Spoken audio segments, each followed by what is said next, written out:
Maayong buntag, maayong tanan. Welcome sa usa ka podcast nga para gyud sa mga estudyante nga nagkalisod, nagapanik pero still fighting. This is your host, Angel, ang inyong kauban sa pag-expose sa college life sa MSU IIT. Kasulay na ba ka nga walay tulog for 2 days kay tungod sa final? O dili ba ka cramming? Ayaw ka balaka kay wala ka nag-inusara. Today's topic is very close to our heart. Ang college life. The expectation, the struggles, and the dreams we're all trying to chase. This is a podcast made for the student who are figuring out how to survive and thrive sa MSU IIT. So whether naka-ono or oh no, so this is a podcast, ono or oh no.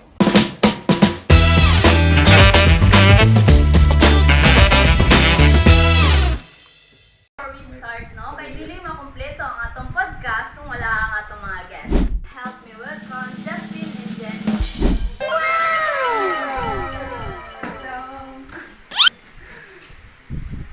Hi mga ka-IITians! Excited na dyan ko ani nga chika. Here. So, excited na po ko mag-share sa akong mga sabaw moments sa IIT. Sabi no, excited na jud sila ani atong podcast. Tara, sundan na nato ni. Kaon magmani? Let's go nani!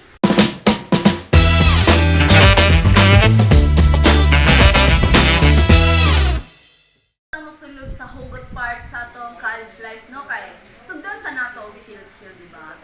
Let's break the ice. Share mo be, unsa man inyong mga pinakakatawanan nga moments sa IIT? Ikaw? So, for me, ang pinaka-katawanan dyan na moment sa ko is katong seryoso dyan kayo ko nangutangan sa mga classmate like, ni dapit ang tuan, TBE nga room. Syempre, fresh biya, so wala dyan takabalo tayo sana. Then, tingnan ko nga, in kuan ka nang like, instead na mo, tubabon ko niya, so, di katawag siya kayo, so, na-curious ko nga, no. Then, yan ang pasabot din, yan na siya sa pama, ang pasabot din sa TBA, kay to be announced di ay. So maulagi no, dili jud mawala sa mga freshmen nga kana bitang mag-wonder sila kung asa pud ang TBA, tas na ba yung ban pud nga mag-post sa MSU Cuts, tas ang uban kay kataw-an ra nila instead nga mutabang, pero funny pud biya nga pangitaon ng room nga TBA no without knowing nga to be announced di ay pud to. So ikaw Justin, unsay pinakakatawanan nimo nga na-experience sa IIT? So sa ako is kuan katong late na kay ko, then kanang sa kadali-dali na ko bitaw na napandol ko. Na pagpandol na ako, wala ko daghan nakita sa kong luyo. Motong pagtindog na wala jud nilingi sa luyo kay kabalo ko nga katawan jud ko nila motong ning dagan na lang jud ko padayon. Like no, ug ako pud ato di ko gumulingi sa likod kay ulo jud kaayo siya. Ulo jud kay ko dali. So, kinapunta sa mga expectation nila sa IIT no, gikan pagsulod. Antod sa kanang nabot na sila sa tunga sa pagsulod nila diri sa IIT. So, Jenny, unsay mo mga expectation sa IIT? Akong expectation jud kay at first kay wa jud ko ga-expect nga kanang makasulod ko kay IIT, di ba? Syempre, kuan as a MSU IIT na good na. So, wala jud ko ga-expect na like slots.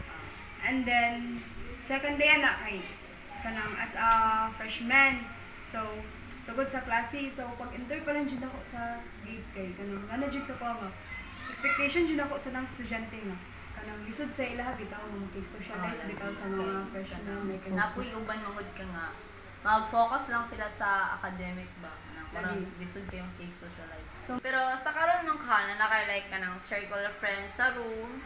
naa naman noon. So, thankful pud ko sila like dili ra bitaw ko mag-inusara bitaw nga kanang sige basa sa una sa tao nga gusto ba jud nila makig-socialize.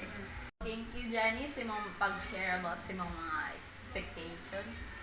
So, ikaw, Justin, unsay imong mga like expectation sa IIT? So akong expectation jud no kay abi jud na kog kuan lang kanang all about academics sa bitaw sila no like focus jud sa academics. So wala ko ga-expect nga napo di ay sports like any kinds of field sa sports ang sa IIT no like para sa football na ay futsal, na ay basketball, na ay volleyball, or sa ba na pa individual nga sports. So, sporty ka nga pagkatao. Yes, so Sa sports nimo? actually nakuan ko nabilong ko sa futsal. Wow! So I'm proud to be an athlete sa IIT. lagi na ang IIT pud kay daghan kay sila pa-event bito kay para dili na pud kay ang student bito nga Focus na dito sa lang. ACADS, no? Dapat pud Yes. biya ka nang malingaw pud tapos di Yeah. pud ta mga buwang sa CA True. nga building no. True.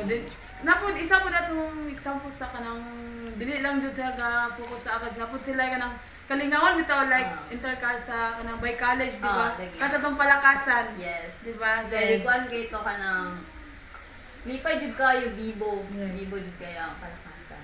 Yes. Tas sa mga umaabot nga palakasan, unta ka nang mga pilapil gyapon kag mga events ba? Nga like kanang sa sports, so yes. Justino sa pag-share mo about sa mga expectations sa IIT. So, grabe gid ilang mga experience no like kanang dili lalim nga kanang pagsulod nimo sa school is kanang lahi jud imong ma-expect kay dili ra ba siya same sa kanang sa senior high pa ka nga kanang need pud biya pud nimo mag-adjust if college na ka no. So dili na pud ta sa college grind.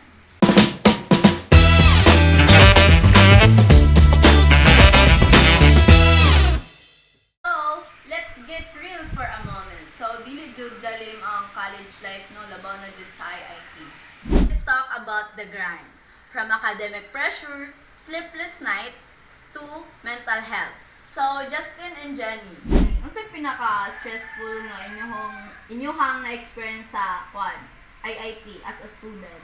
Ang pinaka-stressful jud akong na-experience sa IIT kay katong first sem and sa first sem bitaw like kanang loaded kayo sa morning and Yes. then pag around 5 or 6 kay practice na pud og sayaw taman sa 12 or 1 like same atong last nga naabtan niya og alaon na para nandit sa grado mo Lagi na labaw nag-PE ka. Yes. Kanang PE magud kay murag halos kay kanang tagaan mog mga task nga kanang dapat jud yung practicean kay sa given nga time para dili pud kay mo as in magkaram bitaw pero dili man pud na malikay ano nga dili nimo buhaton ang gihatag si mga task labaw na anang sayaw-sayaw para unahon ang uban di ba nga subject kay mo pud na isa sa mga requirements para makaget kag ono di ba right? Yes, so thank you sa mga quad experience. Then how about you, Justin? So, same ra pud kang Jenny no kay kuan man jud ang stressful ang grabe jud ka stressful jud nga kuan jud sa as a student sa IIT kay ang finals jud no kay kana sa kanang mga requirements bitaw kanang magdungan bitaw og Dungan hatag tanan. og kuan di ba na maglisod ka kanang kailangan hindi mo og time management ba kay Yes. di ba tanan mahuman jud mo nga Lagi lang. kuan na ba jud Lisod kayo ikram. yes mao jud to ang pinaka stressful jud as a student sa IIT. Pero nako naman kanimo kanang naagian na nimo. Yes. Sige, thank you. So, ang naagian nga mga stress no, ato sa lang i-ask ug yun sa nila pag-cope ilang mga stress.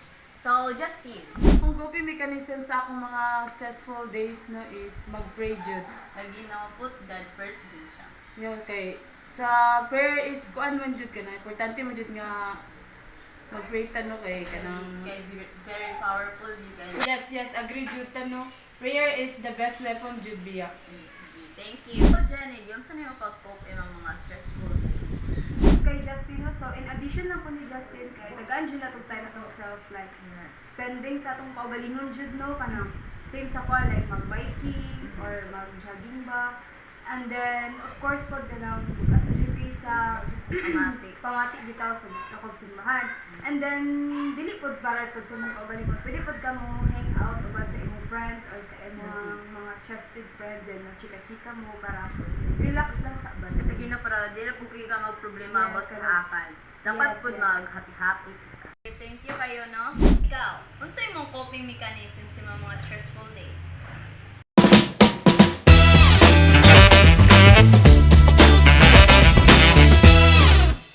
Ang college, dili ra puro seryoso, dili ra pud puro stress.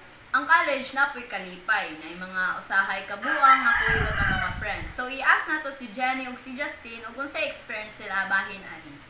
Ikaw, Jenny, unsay mo mga fun experience nga para sa imo memorable to nga butang sa MSU IIT?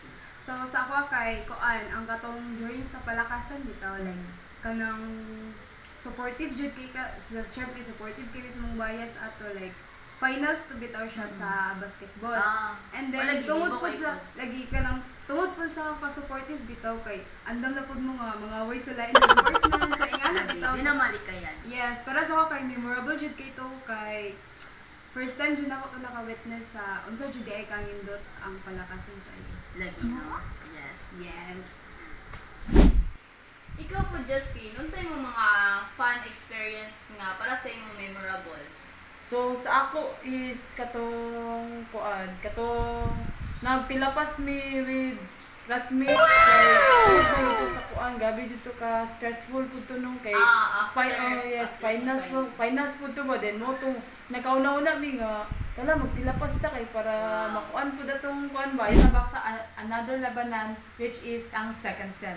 Lagi, no? So, grabe jud kay lang mga fun experience no murag para sila kay memorable kaayo to nga mga panahon nga nagauban sila. Let's proceed to our main segment. Does Uno matter?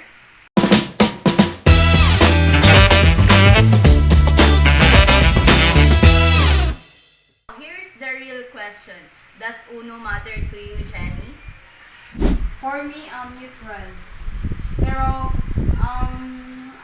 okay ra sa ako na dili jud mag-uno as long as makapasa Lagi, no? But that others mangud kay ilang ultimate goal jud is maka 8 o 1. Yes, Or pero Uno, di ba? yes, pero for me kay dili na ko i-push akong self na maka-uno ko. Sa makaya lang nako, so dito na ko siya. Like dili na jud na ko kailangan i-force akong kaugalingon na ma-achieve ko na ka-uno. But as long as pasar ako ang grades, okay na kay ko ani. Unsay mong take ani, does a high grade define your success? No. For me, no. To define success, it's all about your hard works with Yes. Like, Wow. kanang maningkamot jud bitaw ka nga makuha na nimo. Dili lang kay dako ka grades. Then iko na din nimo nga success na ka. But ang tinuod jud na success kay sa imo yung nang hard work. Thank you for that answer, Jenny, no? So, Justin, does Uno matter to you? Sa ako no is either yes or no. The same kang kuan Jenny no kay di man sa tanan nga kuan ka nang mo aim jud tag uno kay dili man Para kuan lang good o i-prove para mo. lang i-prove nimo nga ay nani mas dako og grado nimo nen ani so kita nga kuan at balag kita ka kuag uno at least makapasar ta sa atong mga subject. Lagi. Then makaproceed din ta sa next. Yes. Lagi. Pero unsay mong take ani, does a high grade define your success? Sa ako kay no. Kay kung sa ako ang success is ang mga kuan lang. Human guru. Yes, makauman dito Wala na sila success or para makapasar sa lang jud. Lagi, no? Balag dili ka mga cum laude or isa ba mga highest honor at least makagraduate ka. So, okay na sa imo Yeah. dili makapag-uno. No. Pero depende lang. Ang mga Depende maista na lang bahala din. na kung matag ba sila oh no or oh no. Maura jud to tanan. So, thank you kaayo, no? Thank you po, Jenny, no? Thank you kasi mong tubaga niha.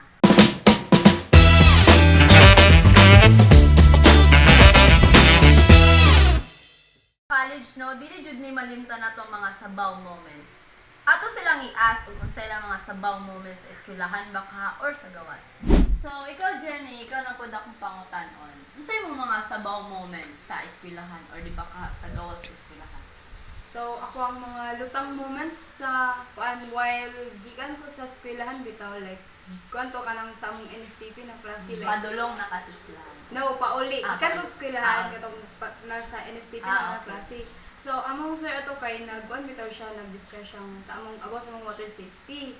And then ang iyang gingon kay moambak daw with 16 feet na walay life jacket. Mhm. So ako nga di ka pa mo salom. So nagsige siya ko una while ga hike sa hallway padong sa gawas. So pag sakay na ako sa jeep kay kuan ninaog na ko so dito na ko Tapos wala ka na-realize nakakuha. nga wala ko nakaplate. Tapos ang pero po ang driver auto, wala na siya Siguro nakabantay. wala na siya kabalo ato kay nagdawal mo sa complete siya pero sa akong tapad. Dili lutang jud ka. Ano yung mga sabaw moment or lutang na moments? Ako mga lutang moments katong nataw ko sa swimming pool. Sino na? Child lang. ang kalotang moments ito sinagis katong one time katong ga-reporting nung siguro pa to sa CPE.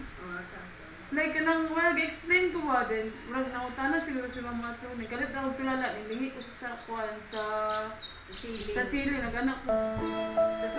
Moto nangatawa sila tan kay ganun na nagtulala ako galit ba. Lutang jud. Moto ang sabaw ko. So, nga ito na pong istoryahan karon is ang college hacks or dili ba ka life skills nga dili lang puro katawanan nimo matunan og nabog kay makatunan.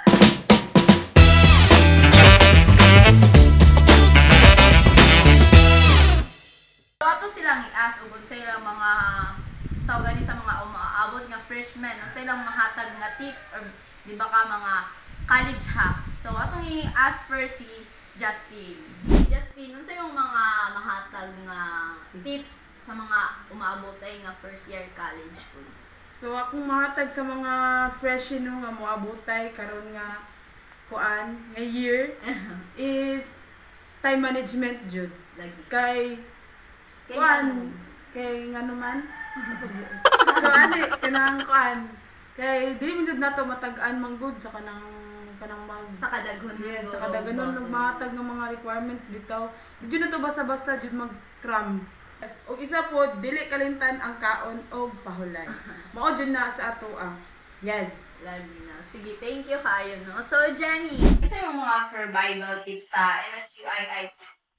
Na tawa kay ako mahatag ng tips sa mga upcoming na freshly kay kuan kanang kung pwede lang yun kayo mag-balance sila rice o at para fit tips and then if kaya i-hire ka ng mga landong bitaw sila sa kuha if landong ka ng taman 6 among klase so dahil din ay potential na mag-hire din ito sa mga klase so para maka-effect yun bitaw like kay dili mo na matag-at sa pag kanang may sa to ang NSTP di ba guys ang NSTP so kailangan dito na mag-feed mo kay investor pag ipag-report ako sa So, thank you kaayo, no? So, proceed ta sa atong istoryahan karon ang campus tea.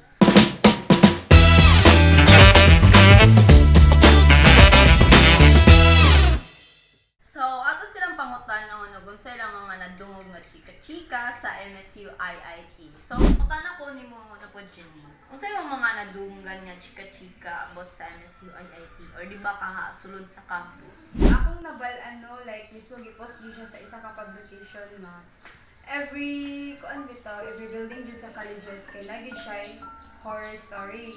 And then witness po siya sa mga estudyante bitaw nga kanang ilang klase kay maabot og 10 Mga night classes. yes so maor na akong nabalaan sa about sa eskwelahan na kanang may mga story mga horror. Thank you kaayo, no? So, ikaw, Justine, ano sa mga chika-chika na dunggan sa MSU IIT? So same kan Jenny no about gyapon sa kuan jud sa kanang horror jud sa every kuan building sa colleges no nga. Najud sila ma-feel na kuan like naay maglakaw-lakaw. Samot na sa mga hallways no. Kanang muli kag isa dapat najud kay kuan muli isa. Dapat najud kay kauban muli holding hands kay. Pwede na ma-feel na ginusarak ka. Grabe na po na tao. Duha na din. Suragahin na po na. Yes. Wala din na po hadlo. Iyo po na. Yes, ako po. So, dirita na magpupadayon sa itong mga chika. So, mo yung pinaka-exciting part, which is ang fast talk with me.